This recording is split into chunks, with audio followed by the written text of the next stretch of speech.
Wow, what a trip this has been.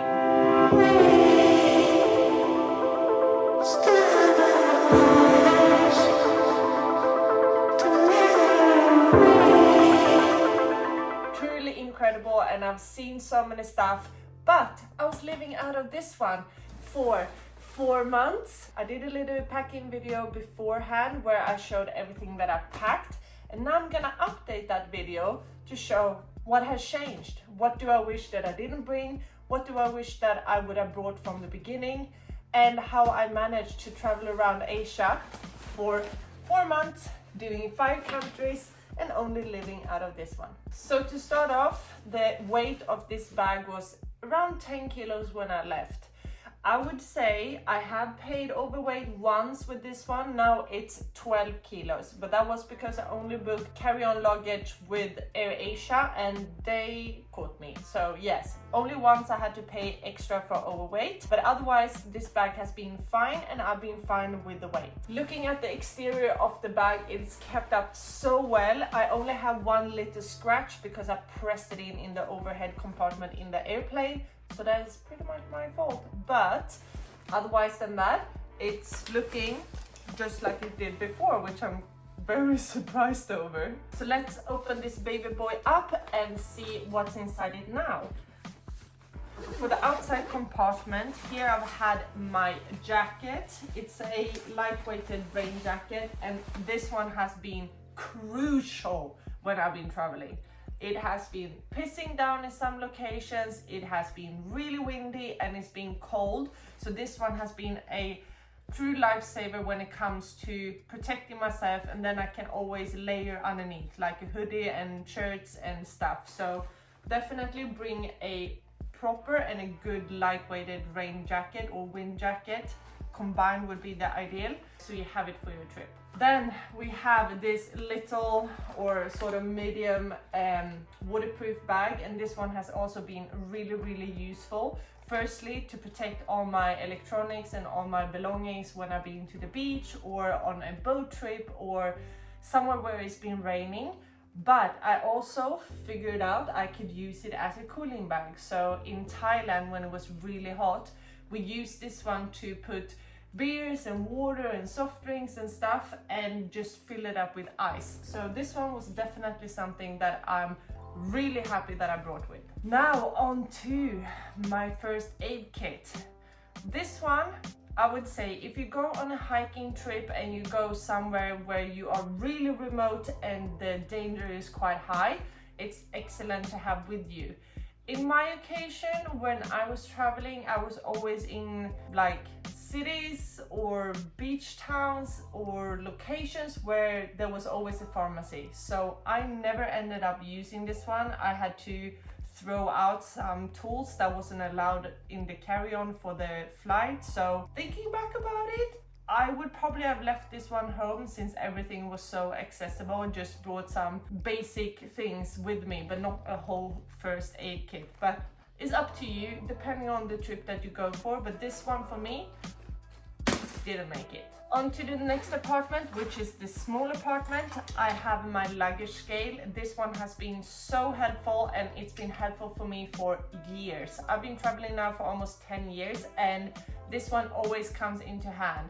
It's so handy to know before you head to the airport how much your luggage is. And sometimes I find the weight scales doesn't really make it, because when you put your luggage onto it, it sometimes drops to one side and a little bit of the weight is carried by the floor and not the scale. But here you can really make sure that you get the full weight of your bags on the scale. So if you don't have one, make sure to get one for your next trip. Now the main compartment. Let's see what's in here. So my Birkenstocks, they're covered in a hair cover to not make everything else dirty in my bag. But my Birkenstocks has been my best friends. Honestly, I don't think they have ever looked this bad. They're probably gonna have to go in the bin. But they have been the shoes that I've been living in. They have been so comfortable. They have worked to all my outfits, to all the occasions. I've been able to kinda hike in them if I'm going to a waterfall, not hike properly, but go in a bit of trekking, which I wouldn't have wanted to go with my flip-flops. So I have actually had to glue the soles of the shoes back onto it, and they have definitely seen better days. But I love these ones, and these are the ones that I've been living out the most during my trip. Tote bag or fabric bag, whatever you call it. I went on a yoga trip in the beginning. I did my yoga training, and we got this lovely little fabric bag which I've carried with me, and it's so handy because you fold it up, it takes no space, and it doesn't weigh that much, and you can have it as a beach bag. You can leave your laundry to the laundrette. You could go shopping with it. So this one for sure, if you have one at home, or get one before you go to your next trip, so you have it handy with you all the time.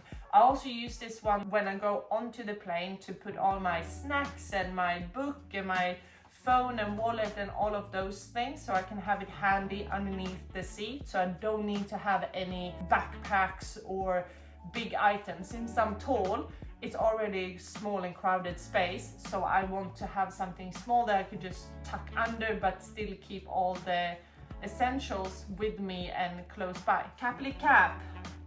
This one I haven't used as much as I thought.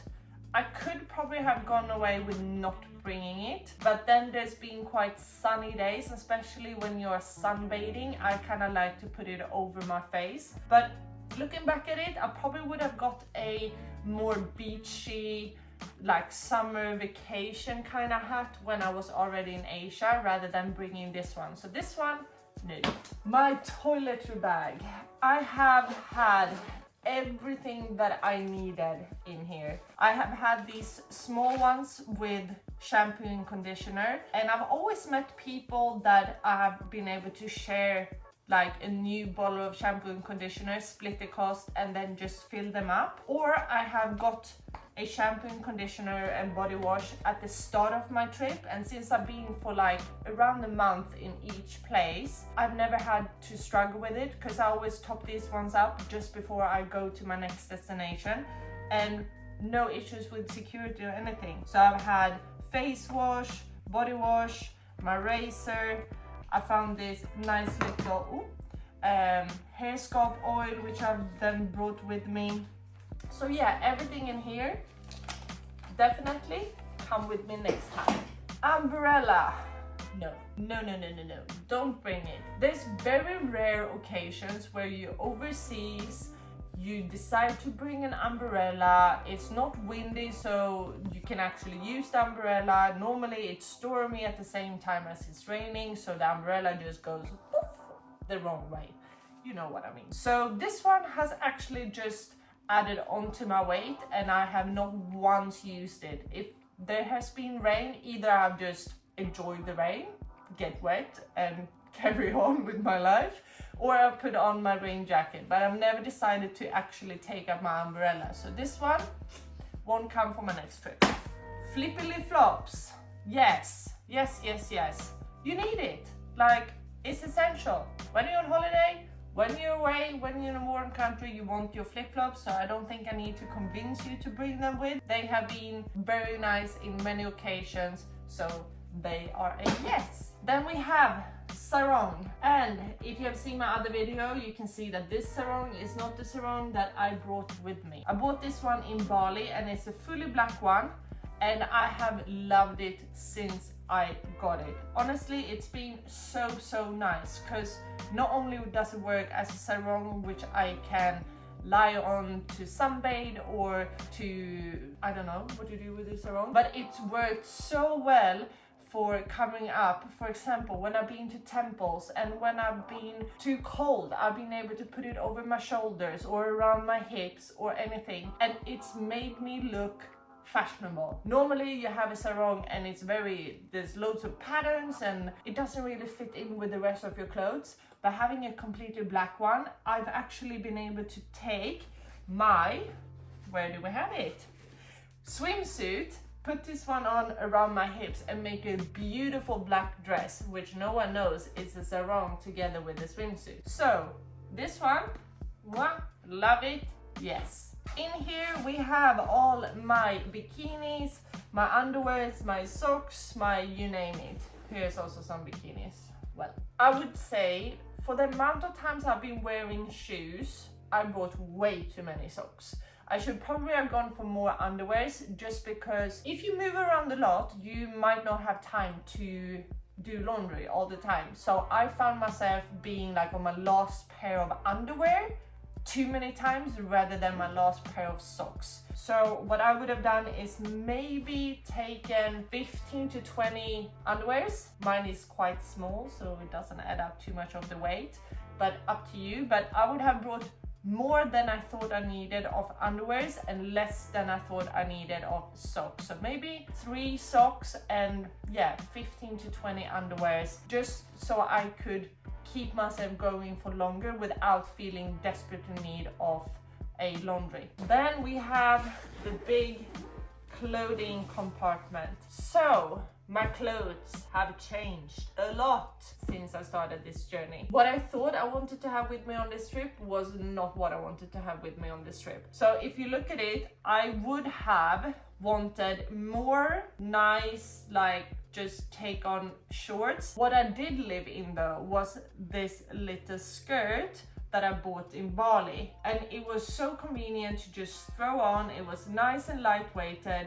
It kind of got wrinkly, but with the humidity it goes out pretty quickly. So if I would have gone back again and looking at what kind of trip I did, some people go on backpacking trip to do hiking, adventurous, only living in very like basic hostels and stuff. That is not my type of travel style. I like to travel comfortably but still be within a budget, so I spent more time in Airbnbs and maybe nicer hostels, and I went out for proper meals, not just street food or not just like the hole in the wall kind of things. So for me, this was more the vibe that people had around there, and this is more my vibe when it comes to how I would dress if I were anywhere else in the world and not on a backpacking journey. So these are the kind of clothes that I would probably prefer to bring with me next time. Same when it comes to tops, like these small cute tops that doesn't weigh much and is quite breathable so you don't get too hot, is absolutely amazing. I have so many of them. You could just match. Here's even the set for the skirt. You could just like put them together, make a nice outfit, and you have multiple options, and you look cute while still staying sane because you don't sweat too much, and it's just, I like it. When it comes to pants, I had to buy a couple of pants because when I went from Bali to Philippines and then to Vietnam, it started to get really cold and I hadn't packed for cold weather. So what I would have done from the start is probably to have a bit of an idea where I'm going and what the weather is gonna be, so I can then pack for the occasion. So I would have like thicker pants, 1 or 2, and then I would have a bit lighter pants for the warmer countries where I just want something that covers my legs but isn't like warm or too heavy, and then more like shorts and skirt for the really hot countries. So I had to buy quite a bit of clothing, which wasn't planned, but I guess you live and you learn. And with that said, it wasn't just because I packed wrongly for the weather that I had to buy a lot of clothes. One major thing with buying new clothes, I don't know if you can see this, but this should be white. It is not white. Laundry in Asia is something else. Like, I thought it would be quite easy and nice and good to get your laundry done in any shop. That has not been the case. All my clothes that I put into laundry, especially the new ones that I bought in the countries, have all shrunken. They come back, they have more stains than when they got in. They smell horrendous. And this is after the wash. I can understand if this was before the wash, but this is after the wash.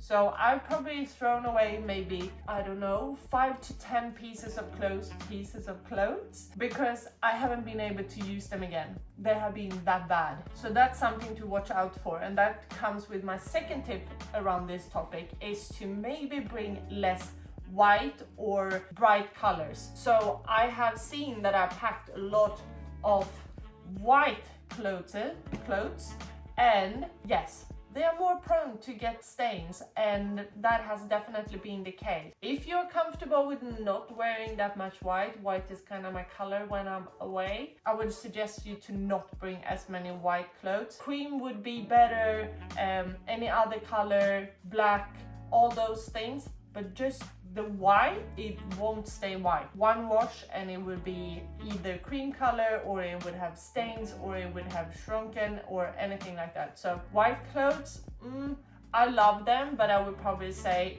don't bring it with for your trip. Be mindful of what you pack, and do only pack, or try only pack, what you actually know that you like to wear in these kind of countries where you're going. And then we have this, which is a backpack cover, and they have been so handy.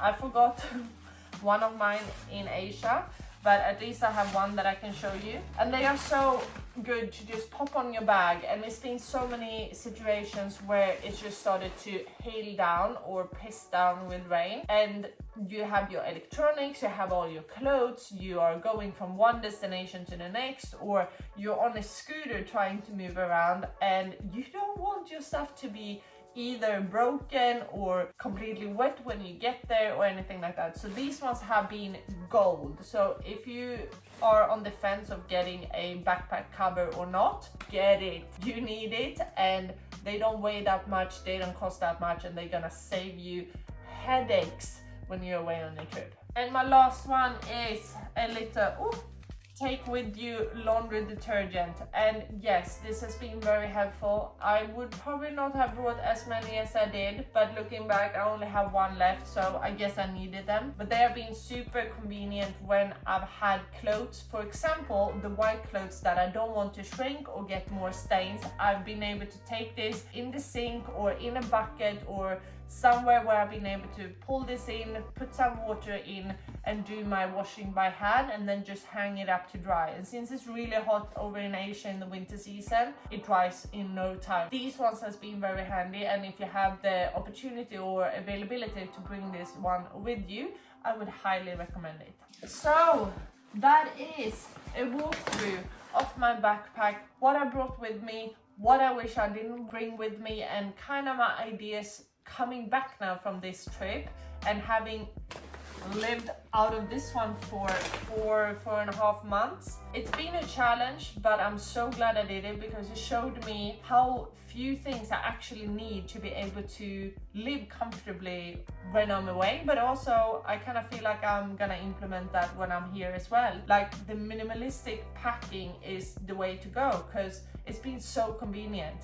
I've had to carry less stuff. I've had to, when I move from place to place, it's so much more convenient to just have a backpack. You throw it on the back and then you just go, rather than having to carry suitcase and drag them, and the wheel breaks and all of that. So I'm very surprised over this experience, and I'm so happy I did it, because it's opened up my eyes to a more minimalistic living in general, I think. So that's definitely my tips, my things to avoid, and hopefully you're gonna have an amazing trip for you that's coming up. Let me know down below where you are heading and what you thought of this video, and also maybe if you want to see some other packing videos or some other videos related to traveling that I can share with you, because my next adventure is coming in short. Let's see what that would be.